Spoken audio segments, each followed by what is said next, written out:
एक समय की बात है जब दूर एक राज्य में रहता था एक सच्चा और अच्छा महाराज। वह बहुत बुद्धिमान था और उसने एक शानदार सिंहासन खड़ा किया था। महाराज अत्यंत धनवान भी था। उनके पास थे 7 गुप्त कक्ष जहाँ पर वह अपना सारा सोना और धन रखा करते थे और केवल उन्हीं को उन कक्षों की पहुंच थी। उन कक्षाओं को खोलने की चाबी उनकी छड़ी थी जिसको वो हमेशा अपने पास ही रखते थे। छड़ी के ऊपर एक हरा रत्न था जिसको कक्ष के दरवाजे के ताले लगाने की छेद में डालना होता है, जिससे वो बड़ा दरवाजा खुल जाता है। अब सारे धन दौलत में महाराज को एक चीज बहुत प्यारी थी जो 7वें कक्ष में रखा हुआ था। वह एक सुंदर अंगूठी थी जिसको महाराज की माँ ने मरने से पहले दिया था। अतः महाराज ने उस अंगूठी को एक शीशे के बक्से में रखा था। हर रोज अपनी माँ की याद में वह उस अंगूठी को देखा करते थे और फिर अपनी छड़ी से दरवाजा पर ताला लगा देते थे।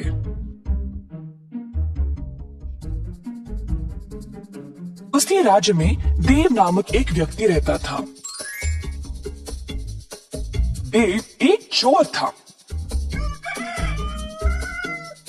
लोगों का जेब मारना,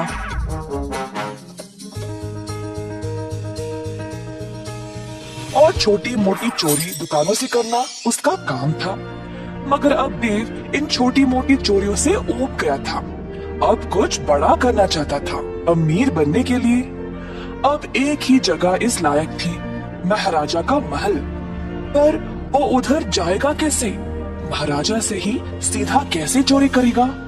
देव लालची था और कई दिनों तक इस महा चोरी की योजना बना रहा था।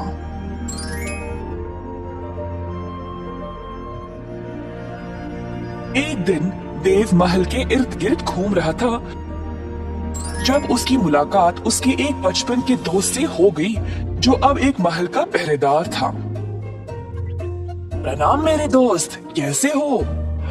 बहुत खूब देव, अब मैं राजमहल के दरवाजे की पहरेदारी करता हूँ। बहुत समय के बाद हम मिले हैं, तो तुम क्या करते हो? देव ने सोचा कि यही मौका है अंदर घुसने का। दरअसल मैं एक लेखक हूँ और हमारे राज्यों की अनोखी सुंदरता के बारे में लिख रहा हूँ। मैं दूर दूर तक यात्रा करता हूँ और उन जगहों के बारे में, उनका खाना पीना, उनके संस्कारों के बारे में लिखता हूँ। अब मेरा अगला विषय महाराज के इस किले के बारे में है और उसके वास्तुकला के बारे में। और मैं महाराजा को प्रशंसा करना चाहता हूँ ऐसा अनोखा महल बनाने के लिए। इसीलिए मैं यहाँ जानकारी के लिए आया था, परंतु इधर कोई मेरी सहायता के लिए है ही नहीं। इस महल के कई अनोखे चमत्कार हैं। मैंने तो ये भी सुना है कि इधर 7 गुप्त कक्षाएं हैं जहाँ पर महाराज अपना सारा खजाना रखते हैं। अच्छा, ये तो काफी अनोखा लगता है। और कुछ बता सकते हो तुम मुझे? अरे हाँ, और इन कक्षाओं के बारे में तो बहुत लोग जानते हैं, पर बहुत कम को पता है कि इन कक्षाओं को केवल महाराज की छड़ी से ही खोला जा सकता है। ओह, वही जिसपे हरा रत्न लगा है। वाह, मुझे तो पता ही नहीं था। हाँ हाँ, वही। खैर, उम्मीद है तुम्हें कुछ तो जानकारी मिल गई। अब मैं चलता हूँ, फिर मिलेंगे देव। देव ने अपनी दोस्त को अलविदा कहा और वापस घर चला गया। देव ने सोचा कि ये 7 कक्षाएं तो बहुत हो जाएंगे, तो अब उसको एक कक्षा चुनना पड़ेगा जिससे उसका सारा जीवन सवर जाएगा। पर महाराज की छड़ी को वह चुराएगा कैसे? देव ने एक योजना बनाई 7वें कक्ष की चोरी करने का। बीच रात का समय था। देव महल के अंदर घुस गया जब उसका पहरेदार दोस्त दरवाजे पर सो गया था। देव ने महाराज के कमरे की ओर देखा और एक रस्सी को दीवार पे लगे एक डंडे पर डाला और खुद को ऊपर खींचने लगा। खिड़की से झांक के देखा तो महाराज सोए थे। धीरे से वह कमरे में आया और वही थी छड़ी। देव ने छड़ी ली और महल की सीढ़ियों से कक्षों तक पहुंच गया, परंतु हर एक कक्ष पर एक पहरेदार था। देव ने कुछ जानवर की आवाज निकाली और पहरेदार देखने चले गए कि वह है क्या। तुरंत देव 7वीं कक्षा की ओर गया और छड़ी से दरवाजे को खोल दिया। देव ने अपना भोरी निकाला और जितना हो सका उसमें डाल दिया। शीशे के बक्से वाली अंगूठी भी उठा लिया और जल्दी से दरवाजे को बंद करके वहां से चला गया। अगले दिन महाराज जब नींद से जागे तो हैरान परेशान हो गए। उनकी छड़ी लापता थी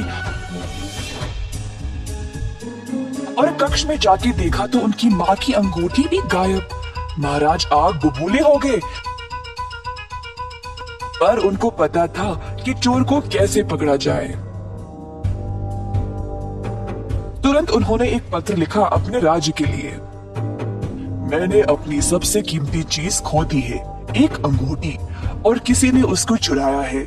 अगर किसी को भी ये मिले तो मुझे वापस लौटा दे और बदले में उसको ढेर सारा खजाना भेंट में दिया जाएगा। कई दिनों तक बहुत लोग आगे आए नकली अंगूठियों के साथ, पर महाराज अपनी माँ की अंगूठी को अच्छे से पहचानते थे तो सबको वापस भेज दिया करते थे। जब ये खबर देव तक पहुंची तो उसने देखा कि वो अंगूठी तो उसी के पास थी। देव को अब और खजाने की लालच लग गई। ये तो कोई पुरानी अंगूठी लगती है। मैं महाराजा को बोलूंगा कि मुझे कहीं मिली और फिर भेंट में दिया खजाना भी ले आऊंगा।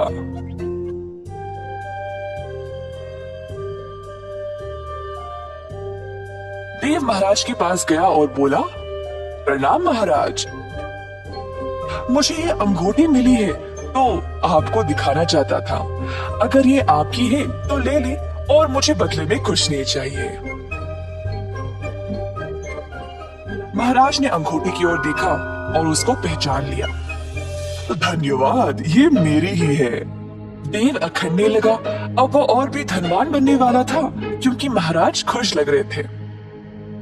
एक मिनट, इस अंगूठी को तो तुमने ही चुराया है ना? ये अंगूठी खोई नहीं थी। मैंने वो पत्र इसीलिए भेजा था क्योंकि मुझे पता था कि चोर बहुत लालची होगा। कई लोगों ने नकली अंगूठियां लाई थी, पर केवल तुमने असली वाली लाई क्योंकि तुम ही चोर हो। सैनिकों, ले जाओ इसको और सलाखों के पीछे डाल दो हमेशा के लिए। नहीं नहीं महाराज, माफ कर दो, मैं सब कुछ वापस लौटा दूंगा। कृपया मुझे सलाखों के पीछे मत डालो। इस कहानी से